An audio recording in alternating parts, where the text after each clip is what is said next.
In this part, we will be discussing different ways to present two variables at the same time using different visualization tools. Normally, we use these kinds of graphs or these kinds of charts whenever we are trying to look for the existence of a relationship between these two variables. And the different tools depend on the type of variables that are being tested. So we look at the type of the variable, if they're qualitative or quantitative, and we also look at the scale of measurement of these variables. And based on those type and scale, we can identify the best way to present the relationship of the two variables visually. A contingency table is commonly used if we want to visualize two qualitative variables at the same time. Here in a contingency table, we can see one variable placed on one side. Here in this example, we have the type of membership, and on the other side, we have the year level.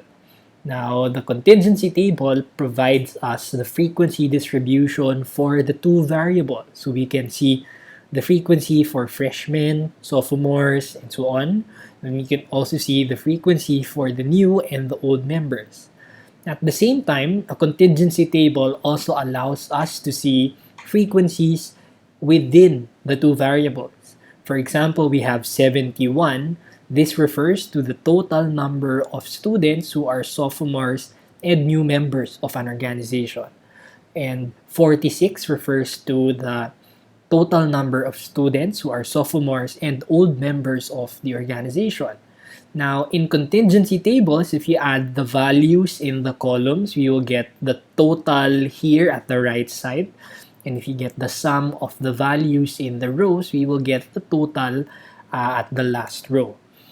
So a contingency table is normally used, again, if you are presenting two qualitative variables at the same time and we are looking at their frequencies.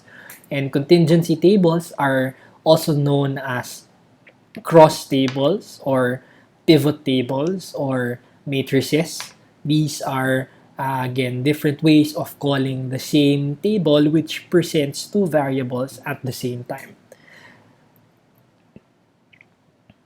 Another way to present two qualitative variables at the same time is through a stacked bar chart. So it's similar to the traditional bar chart wherein you have an x and a y-axis, but here in the x-axis we pick one qualitative variable first and the other qualitative variable is placed within the bars. So the y-axis here in this example contains the number of shoppers. The x-axis contains these categories, and for each bar we can see that the bars are split into two. You have a bar for the male and a bar for the female, and if you add the two, that gives us the total for this specific category. So a stacked bar chart allows us to present two qualitative variables at the same time using this one tool called the stacked bar chart. Now, instead of using a stacked bar chart, it's also possible to use a multiple bar chart. So here, instead of placing the bars on top of each other, we can just place the bars side by side. So one bar represents one category and the other bar represents the other category, but they are both part of the other category for the other qualitative variable. So this is another way to present two qualitative variables at the same time. Now, if you are trying to present a qualitative variable against a quantitative variable, we can still use your traditional bar charts where on the x-axis we place the qualitative variable and on the y-axis we place the average of the quantitative variable. So here it shows us a comparison of the average amount spent between different categories for the occupation, and occupation is on the x-axis, and the bars show us the differences in terms of the average amount spent. So the averages here are different, which is trying to imply that there seems to be a trend or a relationship between the two variables. Now, a scatter plot is used if The goal is try to look for an existing relationship between two quantitative variables. So we place one quantitative variable on the x-axis and another quantitative variable on the y-axis, and then we place dots to represent a pair of coordinates for the two variables. So this is very similar to the Cartesian plane in algebra. So one dot is a set of values for x and y. And in scatter plots, our goal is to try to look for a trend in the data set. So we want to see if there is an increasing or a decreasing trend in the two variables. We can also try to look for the kind of relationship that exists. If it's a linear relationship or if it's a quadratic or an exponential relationship.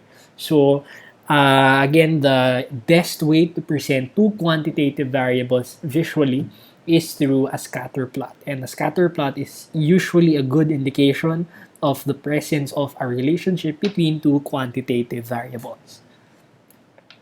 Now, in this part, I'll be discussing other tools that are being used currently to present information, and we call them information graphics.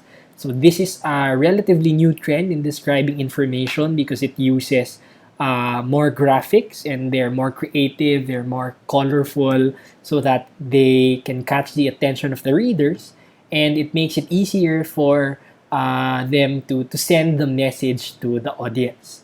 Now, there are no definite rules in creating infographics, but the main goal in creating information graphics is to simplify the data set in order for everyone who are looking at the graphs come up with similar interpretations. And the following are some examples of information graphics. Here we have a color-coded map of the world's most and least emotional countries. So instead of showing us the total percentage or the index for each country in a table, an information graphic instead presents to us the differences through colors. So it's easier for us to see the difference among countries just based on the shade or the color in the country, which makes it easier again for us to make interpretations. So here we can see that the darker colors represent that the country is more emotional. So, in fact, the Philippines is considered to be one of the most emotional countries based on this graph. Now, for those areas that are colored gray, this probably means that information from those countries are not available, and we can only make interpretations to those countries that are colored. A similar example is this graph, which tries to present the percentage of people who experience love on a daily basis. So based on the legends, we have here the dark shade of red shows us 80% or more, or the highest percentage, while the least percentage is for the darker shade of blue. And again, similar to the first graph, the Philippines has a dark red shade, which again indicates that the Philippines is considered as one of the countries with the highest percentage of people who experience love on a daily basis. Here is an example of an information graphic that shows us the different sizes of the planets compared to each other, instead of just presenting or giving to us the actual sizes in terms of the diameter.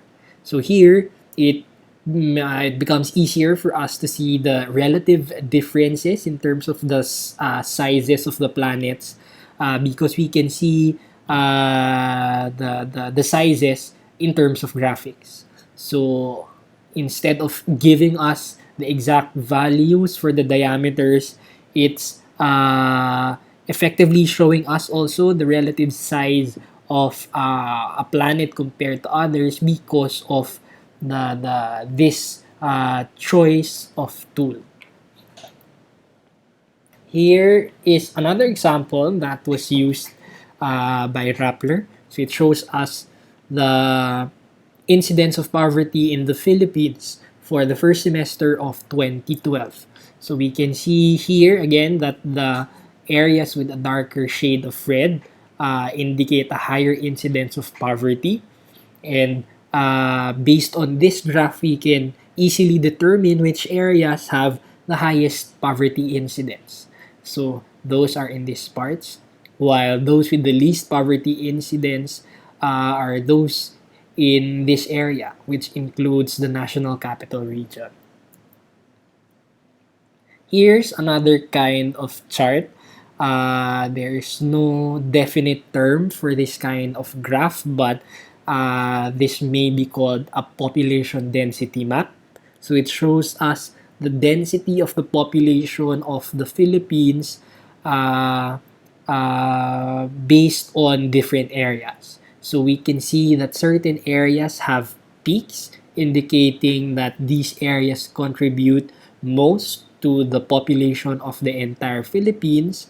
And we can see that most of the peaks are within this area. So that's probably the National Capital Region. And we can also see some peaks in other areas here. Okay, probably Davao.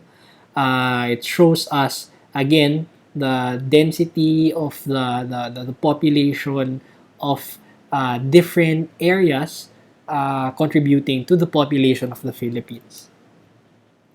Here is an information graphic that shows us the relative sizes of dragons from different movies and stories and novels compared to one another.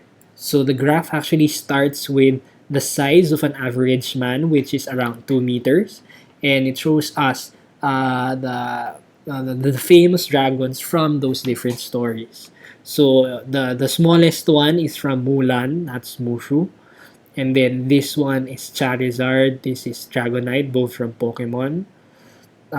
This one is the dragon from Avatar.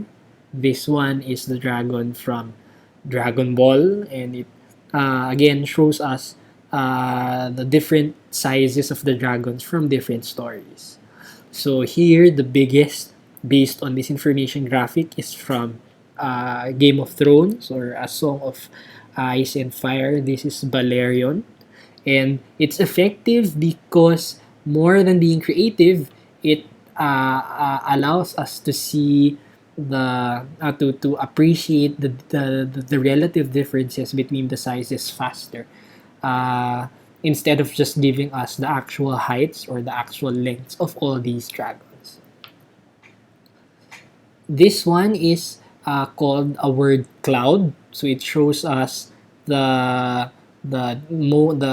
common words that are present in a certain source. For example, this one is a word cloud based on the Facebook account of a certain person. So you can see here that the bigger words are the indicating that they are the ones that are more commonly being used by that source. So this can also be used for other sources, probably texts or articles or books or novels. So, but most of the time, this is being used in analyzing the words that are being used in social media.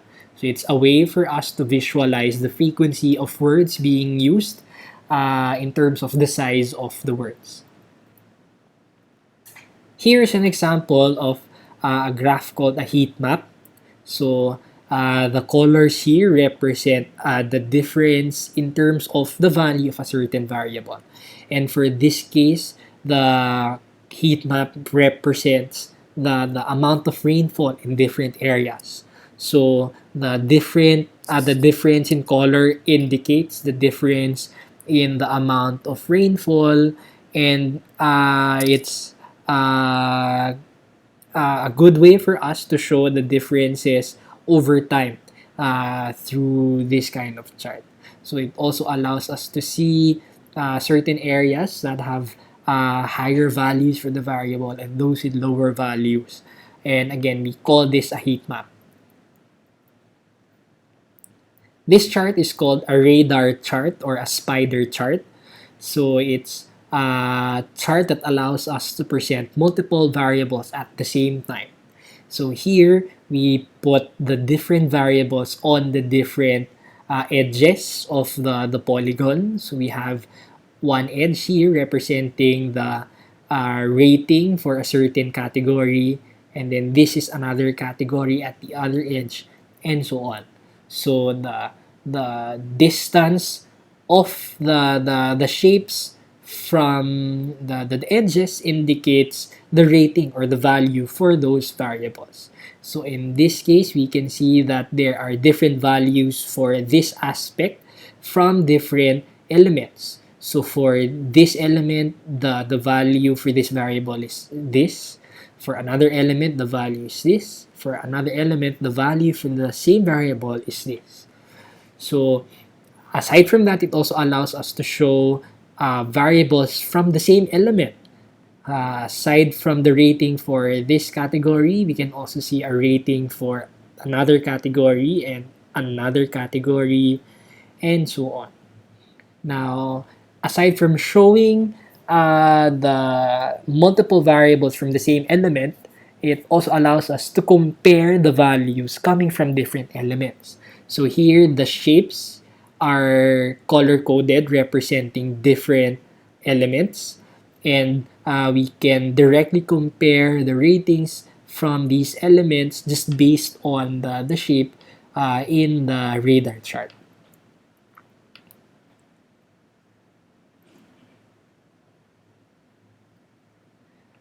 Here's an example of a digital poster. So in this digital poster, it combines different variables. It also uses text and numbers to present multiple information at the same time.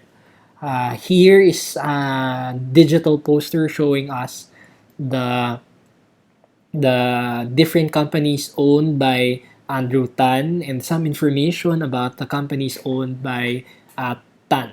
So we can also see a timeline of activities or a timeline from 1989 since he started his empire up to the current time.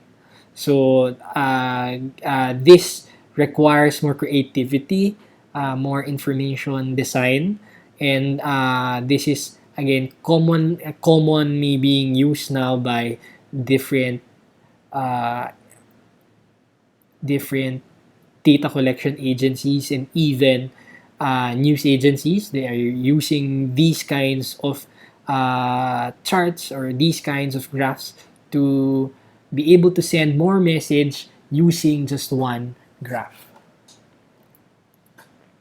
In this part, I'll be discussing different charts and different graphs that are being used to try to mislead the audience into making certain kinds of conclusions.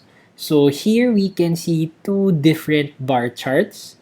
In the first bar chart, we can see a steep increase from 2004 to 2007, while in the second graph there is still an increase, but it's not as steep or it's not rising as fast as the first graph. Now, both of these graphs actually come from the same data set. They just differ in terms of the scale that were used in the y-axis. Here, it starts with 0 and it increases consistently by 15,000, whereas in this part, it skips everything from 0 to 58,000 and it only starts at 58,000. Now, between the two, the more correct one is the one at the right because it starts at 0 and the interval is fixed, and this is the more proper way of scaling the graph. The one at the left is just a shortcut. It's just a part of the bigger graph. So instead of showing us the entire graph like this one, this graph at the left only shows us a part of it. So it only shows us this top part of the correct graph.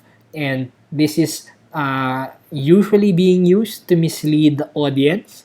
For this case, it seems as though the rate of increase is very high, but in reality, it's not really increasing that fast. Here is also another way to mislead the readers or the audience of the graph. We have two different bar charts which are both coming from the same data set, but for the first one, aside from increasing heights of the bars, the width of the bars are also increasing. So this is being used to try to emphasize the increase in the value for the variable on the y-axis as compared to this one, wherein the bars have equal widths. Now we know that only the height matters when interpreting the value for the y-axis, but for some people, it has an effect. The increase in the width also affects the interpretation of the entire graph. So again, this one is the more proper way of creating bar charts. In this graph, we can see a scatter plot in where we are trying to show the different age groups and the driver involvement rate per 100,000 population. So at first glance, if you look at the graph, there seems to be a decreasing trend. So as the age group increases, the driver involvement decreases. And this is somehow trying to imply that as people grow older, the involvement decreases. Now that is not an accurate interpretation of this graph because it does not include the entire picture. So here, it tries to imply that the involvement rate is affected by the age group, but what this graph fails to include is the population for each age group.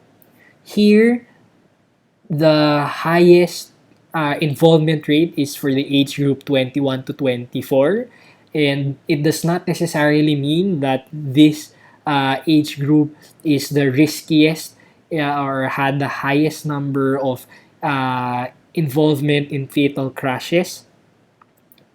Because of the age alone, this is probably caused by the population of those who are driving in this age group. So maybe the frequency for this age group is really high because compared to all the other age groups, you really have a lot of people driving who are driving within this age group. And maybe you have a low rate here for 65 and above because there are fewer people who are still driving at this age group.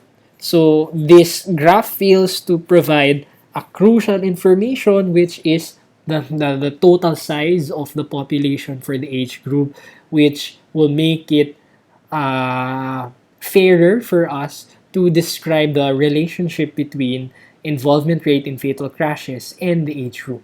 So maybe instead of just presenting the frequency for each age group, a more fair way of presenting these two variables is by presenting the percentage for each age group. So divide the frequency by the total number of drivers in this age group and do that for all the other age groups. And that would be a fairer way for us to see the difference in the involvement per age group. Here's an example of a chart where it's not really misleading, but its main goal is really just to evoke laughter. So it's meant to be a joke that the teen pregnancies drop obviously after 19 because when you're 20, obviously you're no longer a teenager. Here is a chart that was used by Fox News.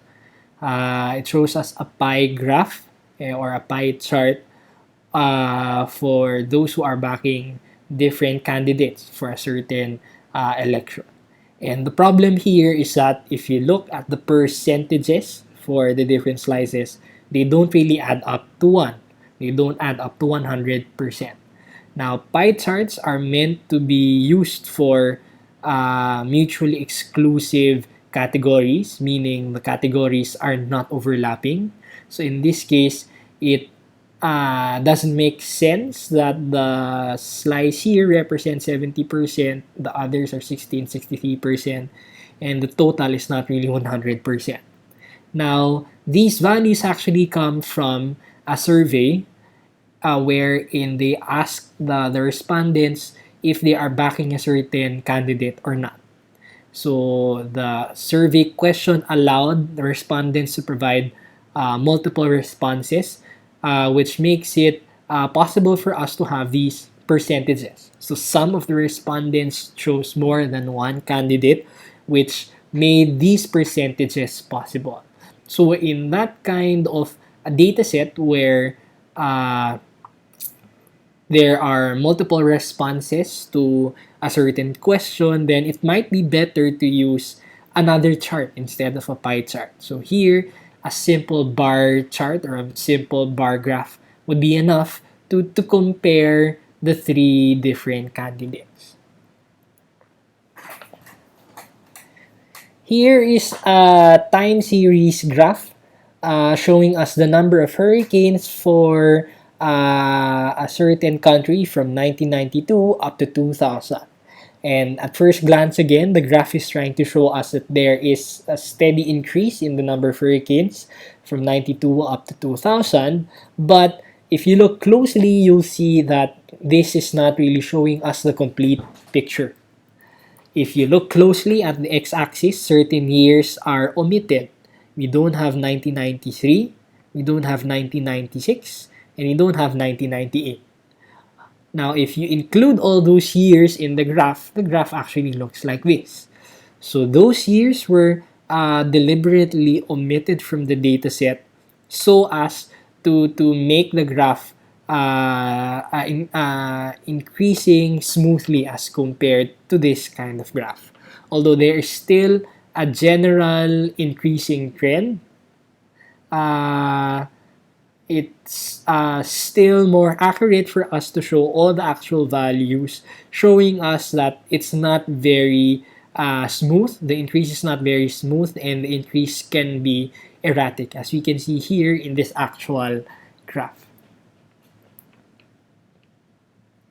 In this time series frequency polygon, we can see the cumulative annual revenue of a certain company. So it starts from 2004 up to 2014. At first, it seems good because the graph is increasing from 2004 to 2014. But if you look closely, you'll see that the variable on the y-axis is the cumulative annual revenue. So this is technically an ogive. And we know that ogives will always increase. So this is trying to hide the actual revenues per year. And if you look closely at the line, we can make an interpretation based on the slope. And if we present the annual revenues, it actually looks like this. So for the past few years, it has been decreasing, and it was hidden in the graph earlier through the use of a cumulative annual revenue, or through the use of an ogive. In this chart, we have the number of murders committed using firearms from 1990s to 2010s. And there is an emphasis in the year 2005 because the stand your ground law was implemented in this year. Now we can see that after this point, the graph decreased. There was a steep decrease after this law was enacted. Now it increased slowly again, but it has been decreasing recently. Now this is also misleading because if you look closely at the y-axis, 0 is at this area instead of this area. So the convention is that 0 is always placed here, but here 0 was placed here to make it seem like the law was effective in reducing the number of murders. So here, the data actually says that after the law was enacted, the number of murders actually increased and has been increasing recently. So it's another way for charts to be used to mislead the audience. Now I have here some examples of misleading graphs that are used in the Philippines. So we have here the number of murder and homicide cases reported from 2010 up to August 3, 2016. So we can see that the graph was quite steady up to 2015, yet in 2016, there was a drastic drop. There was a significant decrease in the number of cases reported. But we know that this is misleading because for the past few data points, they represent data for the entire year. While for these 2 points, these are not annual data, but these are data for smaller periods only. This one is for January to June, while this one is for July to August. So this is not really fair to compare the cases reported for different years, especially if the period of time is different for these two data points. Here is also an example. We have infrastructure spending from the different administrations. It shows us the trend in terms of the percent to GDP spending of the government for infrastructure, and it's trying to imply that there is a huge increase in this administration for one particular year only, which surpasses all the previous administrations from the Marcos administration. And this is misleading because the other graphs are trying to show actual data, actual expenditures, while this one is not yet actual. This is only the plan. So it's not really fair to compare actual expenditure to planned expenditure or budgeted expenditure. Here is also a cost-benefit analysis that was used to justify the cost of the foreign travels of our president. So it shows us that the costs that we incurred are outweighed by the benefits that the travels were able to get. And again, this is misleading because the cost is in actual terms. This refers to the actual cost of the travels, while the benefits are not actual benefits but just promises, or these were just the pledged benefits by the travel. So these are not yet actuated, so it's not really fair to compare the two. You also have one more which compares the tourism revenues from 2010 up to 2017. And again, you can see here that there seems to be a significant increase from the end of the Aquino administration to the start of the Duterte administration. And it's trying to imply that the increase was due to the difference in the administration. But we know that this is misleading because it fails to include the tourism revenues from 2010 up to 2016. This is the start of the Aquino administration, not the end of the Aquino administration. So if we actually include all the years in between 2010 to 2016, the revenues have been slowly increasing, and it reached up to this point. And some graphs actually showed us that the revenues decreased in 2016. So this is not really a fair way of comparing two different data points because it fails to include all those that happened in between those two. Now, in all those graphs that we have presented, they can be prevented or they can be fixed if we keep in mind these guidelines or these suggestions when coming up with graphs. So graphs are considered to be good if they have the following characteristics. First, a graph is good if the graph is self-explanatory. It means that without any explanation, the graph on its own will be able to send a certain message, which is a similar message that will be interpreted or will be concluded by any person looking at the graph. So a graph becomes self-explanatory if it has complete titles, if it has complete labels, and even the sources of the information are included. So a graph is good if it's self-explanatory because again, it's idiot-proof. Regardless of the background of the person looking at the graph, the conclusions will be similar.